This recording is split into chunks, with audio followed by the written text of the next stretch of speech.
আসসালামু আলাইকুম viewers. Fast food আইটেমগুলোর মধ্যে বাচ্চাদের পছন্দের শীর্ষ তালিকায় অবস্থান করে চিকেন বল।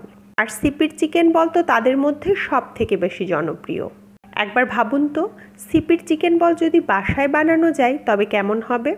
আজ তৈরি করে দেখাবো কম ঝামেলায় ও অল্প উপকরণে পারফেক্ট চিকেন বল তৈরির রেসিপি। সাথে থাকবে পুরো রমজানে বাচ্চাদের ইফতারি প্লেটে দেওয়ার জন্য তৈরি করে রাখা চিকেন বল সংরক্ষণের টিপস। প্রথমে আমি কয়েক পিস পাউরুটি নিয়ে নিচ্ছি। পাউরুটির লাল অংশগুলো আমি কেটে নিচ্ছি। আপনারা চাইলে এই লাল অংশগুলো দিয়ে কিন্তু অনায়াসে ব্রেড ক্রাম্ব তৈরি করে নিতে পারেন।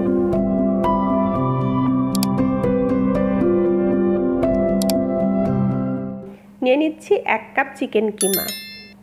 আপনারা চাইলে চিকেনগুলোকে ব্লেন্ডারেও ব্লেন্ড করে নিতে পারেন অথবা পাটাতেও থেতো করে নিতে পারেন।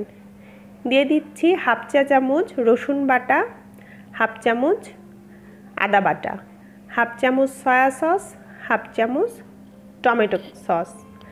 আপনারা চাইলে টমেটো সসের পরিবর্তে টমেটো কেচাপটাও ব্যবহার করতে পারেন। এবারে যে পাউরুটির হোয়াইট অংশটা ছিল ওটা পানিতে ভালোভাবে চুবিয়ে নিচ্ছি। তারপর হাতে তুলে হাতে একদম খুব ভালোভাবে চেপে নিব। এমনভাবে চেপে নিতে হবে যাতে পাউরুটির গায়ে এক্সট্রা কোনো পানি লেগে না থাকে। আজকে 1 কাপ চিকেন কিমার জন্য আমি মোট 3 পিস পাউরুটি ব্যবহার করেছি, তবে আপনারা চাইলে পাউরুটির পরিমাণ আরেকটু কমিয়ে নিতে পারেন। দিয়ে দিচ্ছি কিছু ধনিয়ার পাতা কুচি। এই ধনিয়ার পাতাগুলো কিন্তু চিকেন বলে খুব সুন্দর একটা কালার নিয়ে আসে, দেখতে অনেক ভালো লাগে। দিয়ে দিচ্ছি 1/3 চামচ কালো গোলমরিচ। গোলমরিচগুলো আমি গ্রাশ করে নিয়েছি। এবারে সবগুলো উপকরণ আমি হাত দিয়ে খুব ভালোভাবে ম্যাশ করে নিচ্ছি। আর এই কাজটা কিন্তু আমাদের হাত দিয়েই করতে হবে, স্পুন দিয়ে করলে হবে না। এবার এই মিশ্রণটিকে রেস্টে রেখে দিচ্ছি 10 মিনিটের মতো। ফিরে আসছি 10 মিনিট পর। আমি আমার 2 হাতের তালুতে সয়াবিন তেল লাগিয়ে নিয়েছি। এবারে ডো থেকে অল্প অল্প করে কেটে 2 হাতের তালুতে চেপে চেপে খুব সুন্দর বল শেপ করে নিতে হবে। একটু চেষ্টা করবেন সব বলগুলা যেন একই সাইজের হয়। আর সিপির বলগুলো কিন্তু খুব বেশি বড়ও হয় না, আবার খুব বেশি ছোটও হয় না।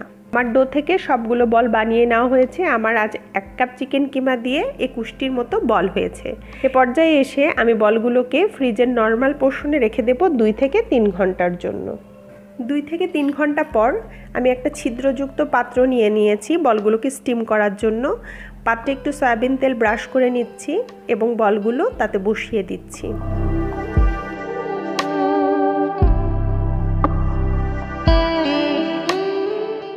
আমি আগে থেকে একটি পাতিলে পানি চুলায় বসিয়ে দিয়েছিলাম। পানি যখন ফুটতে শুরু করেছে ওই ছিদ্রযুক্ত পাত্রটি তার উপরে দিয়ে দিচ্ছি আর একটি ঢাকনার সাহায্যে ঢেকে দিচ্ছি। মোট 10 থেকে 15 মিনিটের মতো লাগবে আমাদের বলগুলোকে স্টিম করার জন্য। আর এই 10 থেকে 15 মিনিটেই কিন্তু আমাদের বলগুলো খুব ভালোভাবে স্টিম হয়ে যাবে। 10 থেকে 15 মিনিট পর দেখতে পাচ্ছেন আমার বলগুলো কিন্তু মোটামুটি ভালোভাবে স্টিম করা হয়ে গিয়েছে। আমি একটা পাত্রে ঢেলে নিচ্ছি। এবারে অপেক্ষা করব এগুলোকে ঠান্ডা হওয়া পর্যন্ত। আপনারা চাইলে এ পর্যায়ে এসে বলগুলোকে ঠান্ডা করে একটা এয়ারটাইট কন্টেনারে করে রেখে ফ্রিজের নর্মাল পোর্শনে রেখে সংরক্ষণ করতে পারেন 1 মাসের মতো। এবারে ফ্রাই প্যানে সয়াবিন তেল দিয়ে দিচ্ছি আর তাতে একটা একটা করে দিয়ে দিচ্ছি চিকেন বলগুলো। চুলার আঁচ মিডিয়াম লোর মাঝামাঝি থাকবে। আমি এই চিকেন বলগুলোকে শ্যালো ফ্রাই করে নেব। আর সিপিতে কিন্তু এভাবেই হালকা ভাজা হয়, খুব বেশি ভাজার দরকার নেই। মোটামুটি যখন একটা লালচে কালার হয়ে আসবে তখন বুঝতে হবে আমাদের বলগুলো ভাজা হয়ে গিয়েছে। এবার আমি একটি একটি করে বল তুলে নিচ্ছি। আমাদের আজকের এই চিকেন বলের কালার দেখেই নিশ্চয়ই আপনারা বুঝতে পারছেন চিকেন বলটা কতটা পারফেক্ট হয়েছে। এটা দেখতে যেমন লোভনীয় হয়েছে, খেতেও কিন্তু দারুণ স্বাদের হয়েছে। এবার আমি একটা স্টিক নিয়ে নিচ্ছি এবং এটাতে একটা একটা করে বল গেঁথে নিচ্ছি। সিপিতে এই স্টিককে ব্যবহার করার কারণে কিন্তু খুব লোভনীয় লাগে এবং বাচ্চারা তো খুব বেশি পছন্দ করে। তো ভিউয়ার্স, কেমন লাগলো আমাদের আজকের রেসিপি? নিশ্চয়ই ভালো লেগেছে। রমজান মাসে ইফতারি প্লেটে যতই ভাজা পোড়া দেওয়া হোক না কেন বাচ্চাদের কিন্তু মন ভরে না। এইরকম চিকেন বল বানিয়ে যদি ফ্রিজে রেখে প্রতিদিন ইফতারি প্লেটে তাদেরকে অল্প অল্প দেওয়া যায় তাহলে কিন্তু ইফতারির প্রতি তাদের আগ্রহ অনেক বেড়ে যায়। সবাই ভালো থাকবেন, আমাদের জন্য অনেক অনেক দোয়া করবেন।